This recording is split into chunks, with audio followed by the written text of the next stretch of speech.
Thank you, Asif, for giving me the opportunity to tell you about the how history of urology prosthetics has developed over the last 50 years.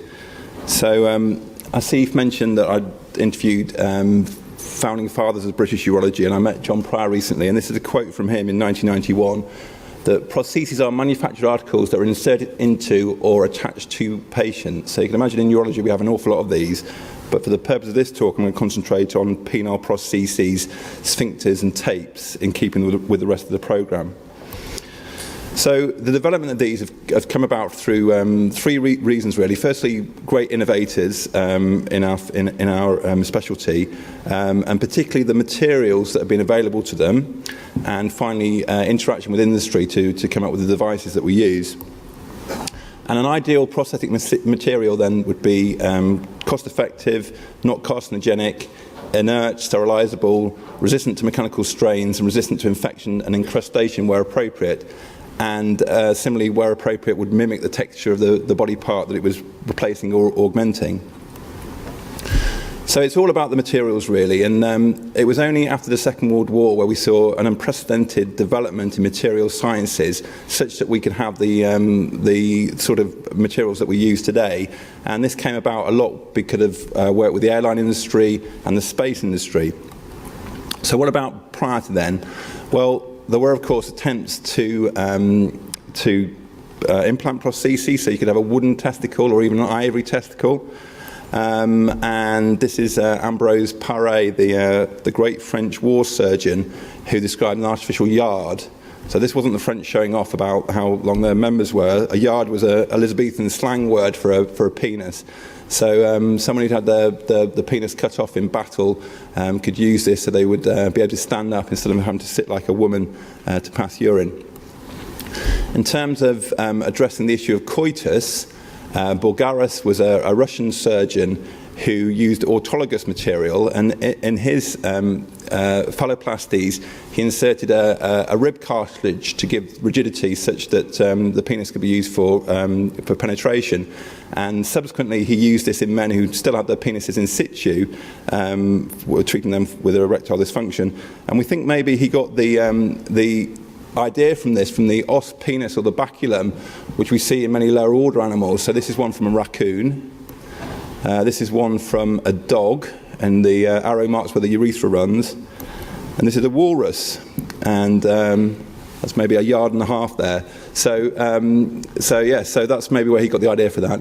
In terms of if we think about the developments of TVTs, so sling procedures came in over 100 years ago. So Giordano is accredited with the first bladder neck sling procedure, and the Aldridge sling in 1942 was very popular for a large part of the last century. And towards the end of the decade we saw some minimally invasive techniques which have similarities with TVTs.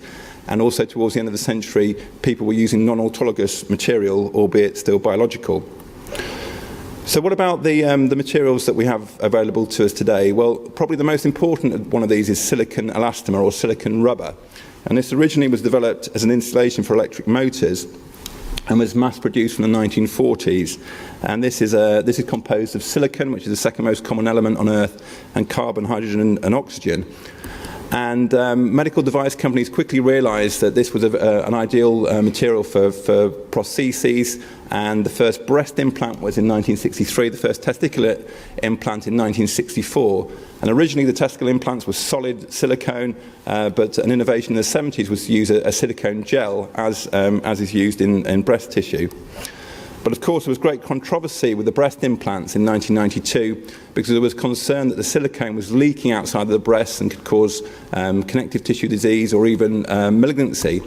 So there was relatively little evidence for this, but in the US at least there was a voluntary withdrawal of testicular prostheses filled with silicone gel, and to this day they still have saline filled prostheses, whereas in the UK there's no such limitation. In terms of penile prostheses, so towards the end of the 1940s, Scardino in the States was using acrylic stents inside buccal fascia. But the two innovations which really made this successful was a realization that you had to implant within the corpora themselves and using silicone as opposed to the other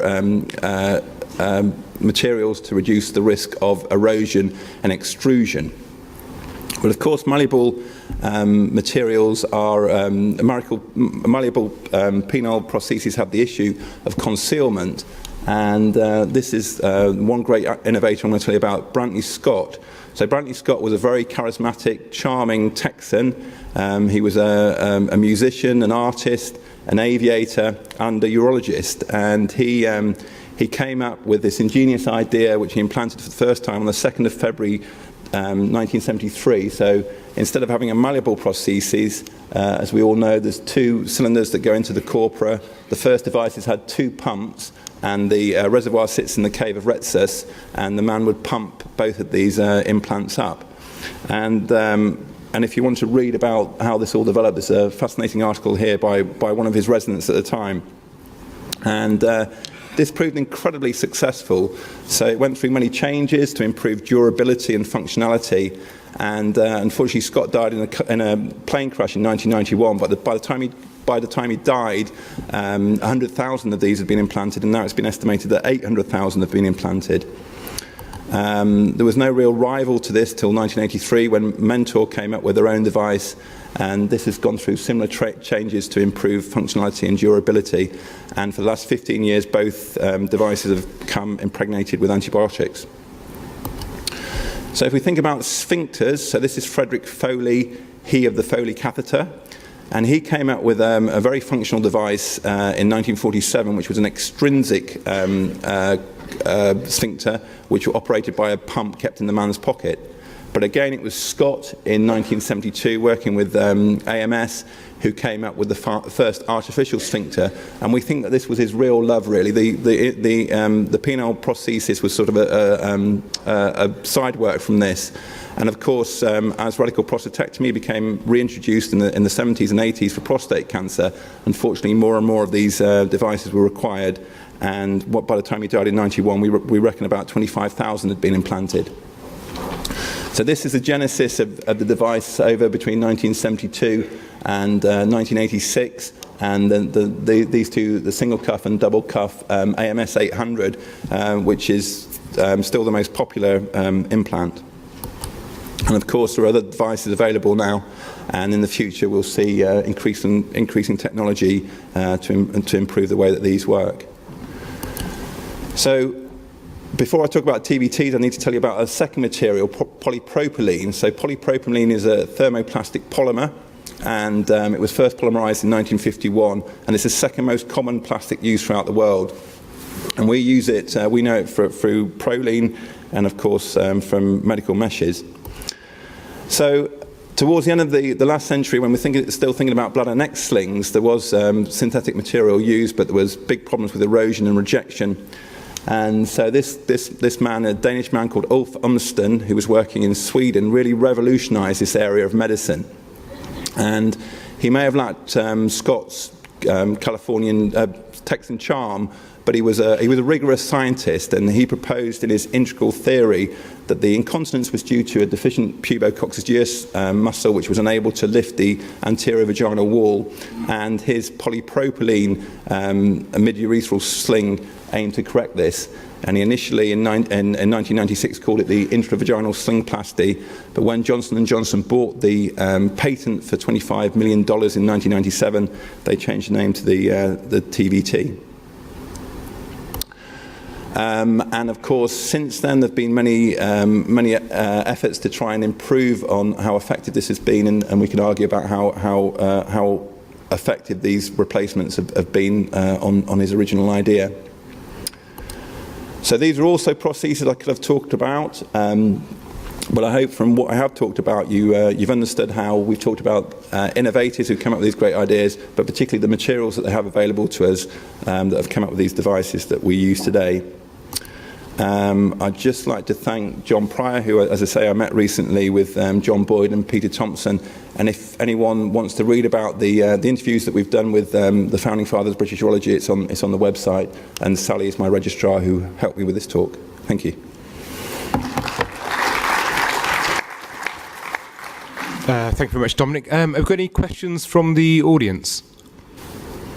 Dominic, I don't want to put you on the spot. Say if I was going to ask you to do this talk again in about 25 years, what else do you think you might be including in terms of developments in prosthetic materials? Well, with respect, as if you're the andrologist, not really my area. I mean, I was kind of guessing that's what the rest of the session's about. But I think, I mean, it's interesting. The AMS has pretty much stayed the same for the last 30 years. So there's probably going to be a second wave of technology coming through for that. Yeah, and I mean, the other thing that I found astonishing was that nearly 1 million penile prostheses have been implanted, which it'd be interesting to see how. With improved pharmacology, whether that changes. Yeah. I mean, the other thing, I suppose, is 3D printing. I just wonder whether he came back, everything will be done via 3D printing. Yeah, maybe make Ambrose Pare's artificial yard again. Thank you very much. Thank you.